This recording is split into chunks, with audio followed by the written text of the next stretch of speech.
విజయనగరం జిల్లా భోగాపురంలోని అల్లూరి సీతారామరాజు అంతర్జాతీయ విమానాశ్రయ ప్రారంభోత్సవ కార్యక్రమంపై రాష్ట్ర మంత్రులు పలువురు అధికారులతో సమీక్షా సమావేశం జరిపి ఏర్పాట్లపై అధికారులకు తగు ఆదేశాలు జారీ చేశారు.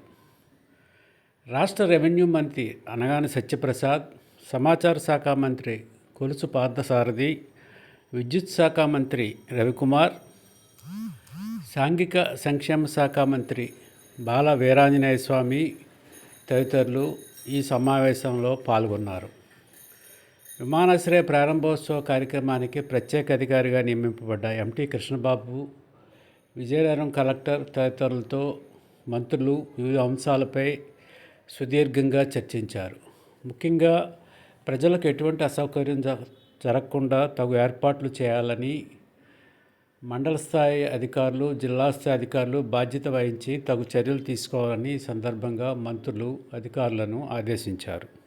ఆగస్టు 1వ తేదీన దేశ ప్రధాని నరేంద్ర మోడీతో పాటు ముఖ్యమంత్రి చంద్రబాబు నాయుడు, పలువురు జాతీయ, రాష్ట్ర స్థాయి నాయకులు అందరూ ఇచ్చేస్తున్న ఈ కార్యక్రమాన్ని విజయవంతం చేసేందుకు అధికారులు సమగ్ర ప్రణాళికతో బాధ్యతాయుతంగా వ్యవహరించాలని, ఎటువంటి అవాంఛనీయ సంఘటనలు జరగకుండా తగు జాగ్రత్తలు తీసుకోవాలని, కార్యక్రమానికి సంబంధించిన ఏమైనా లోటుపాట్లు ఉంటే ముందే చర్చించుకొని తగు పరిష్కార మార్గాలు ఆలోచించాలని, వాతావరణ పరిస్థితులను కూడా పరిగణలో తీసుకొని తగు ముందస్తు ఏర్పాట్లు చేయాలని రెవెన్యూ మంత్రి అనగాని సత్యప్రసాద్ ఈ సందర్భంగా అధికారులను ఆదేశించారు.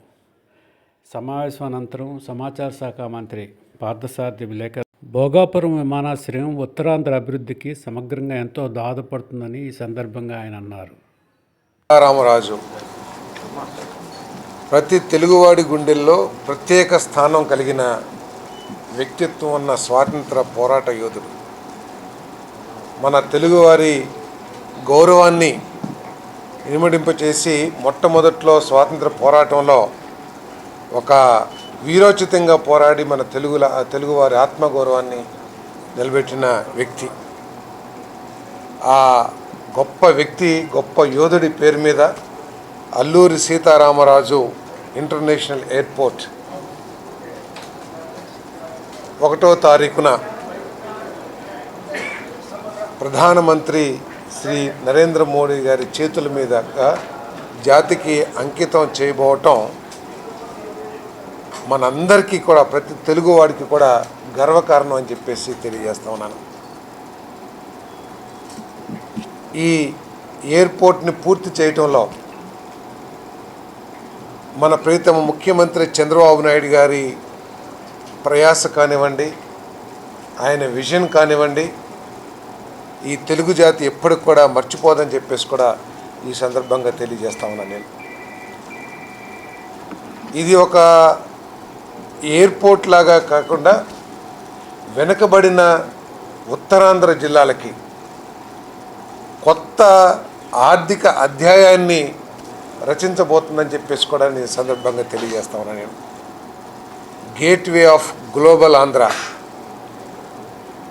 ఈరోజు ప్రపంచం అంతా కూడా విశాఖపట్నం, ఈ నార్త్ ఆంధ్ర గురించి ప్రపంచం అంతా కూడా ఇన్వెస్టర్స్ అందరూ కూడా పెద్ద ఎత్తున డిస్కస్ చేసుకుంటా ఉన్నారు. ఈరోజు మా నాయకులు, మా ప్రియతమ నాయకుడు చంద్రబాబు నాయుడు గారు, మా ప్రియతమ యువనేత లోకేష్ గారు, మా ప్రియతమ ఉప ముఖ్యమంత్రి పవన్ కళ్యాణ్ గారు, వీరందరి కృషితో ఈరోజు ఆంధ్రప్రదేశ్ చరిత్ర మొత్తం తిరగరాయబడుతుందని చెప్పేసి కూడా మనం చేస్తా ఉన్నాను.